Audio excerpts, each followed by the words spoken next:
Hi, I'm Dr. Julie Zweig, and I am a specialist in the field of sleep medicine. I'm actually dual board certified in both ear, nose, and throat, as well as sleep medicine, and I've been practicing for over 20 years.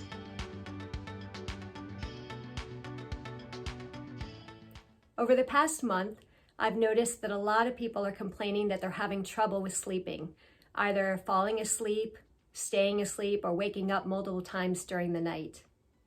And I'd like to draw on my expertise to try and explain why this may be happening, and also give you some strategies as to how we can make our sleeping better.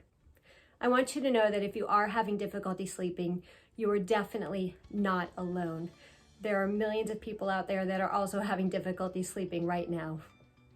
So let's talk about the why. Why are we having difficulty sleeping? Well, I think there are a number of reasons. One reason is, well, let's address the elephant in the room, this pandemic that's going on.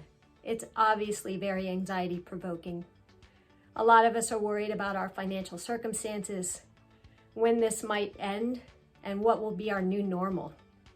A lot of us are missing some of the exciting things that we're looking forward to, such as graduations, bar bat mitzvahs, weddings, sporting events, theater, concerts. There are so many things that we're missing, and it really changes the routine of our life. And this anxiety can certainly make our ability to sleep very, very difficult. What happens to us during the day and our feelings about what's going on in the world during the day definitely carry on into the night, and often can affect our dreams as well. So you may even be noticing that your dreams are a lot more anxiety provoking, if I can say that.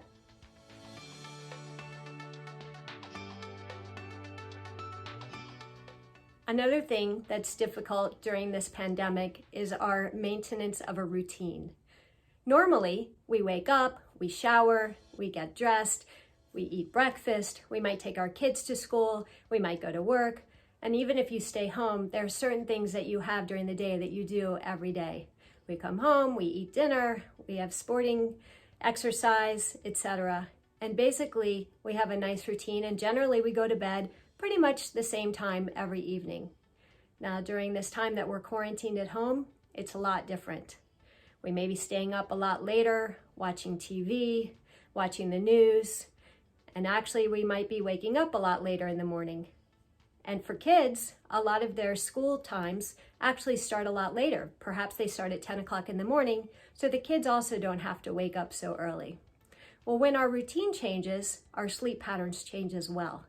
We actually have an internal clock called the circadian rhythm, and it helps our bodies to regulate when it's time to wake up and when it's time to go to sleep.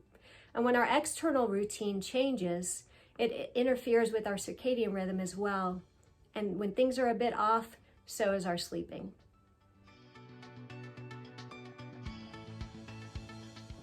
Let's talk about another thing that may be contributing to our lack of sleep or inability to fall asleep: our use of electronics.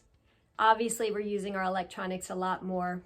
We're looking at the news constantly. We're maybe watching movies late into the night. We're constantly checking our cell phones. And each of these electronic devices actually emit a blue light, which is similar to what we get from the sun. And this blue light actually sends a signal to our brain that tells us it's time to wake up. And so when we use our electronics, it's actually telling our brain to have us wake up. And that makes it very difficult to fall asleep and have a good quality sleep.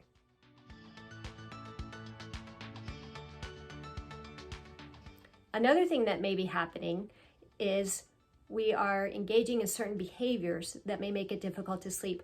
For example, the use of alcohol.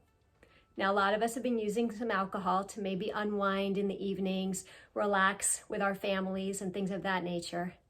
But the truth of the matter is, alcohol may make you fall asleep more quickly, but it ruins the quality of your sleep. And it actually takes away from your deep sleep, which is occurring later in the night, which is what you need to really feel refreshed in the morning.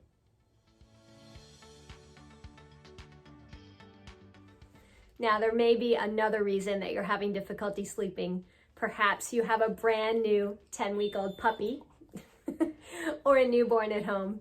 So there are a lot of reasons why we may be having some difficulty sleeping. Your sleep may be disrupted because of the increased anxiety you're feeling over this pandemic and its uncertainty. The change in your routines, the increased use of electronics throughout the day and especially before bed, the increased use of alcohol, and any other disruptions that may be occurring in your life. Thank you for listening. This is Dr. Julie Zweig, founder of Z Sleep and Wellness. If you'd like to learn more about sleep or have further questions, please visit my blog, which is in the link below. Thank you so much, and good night.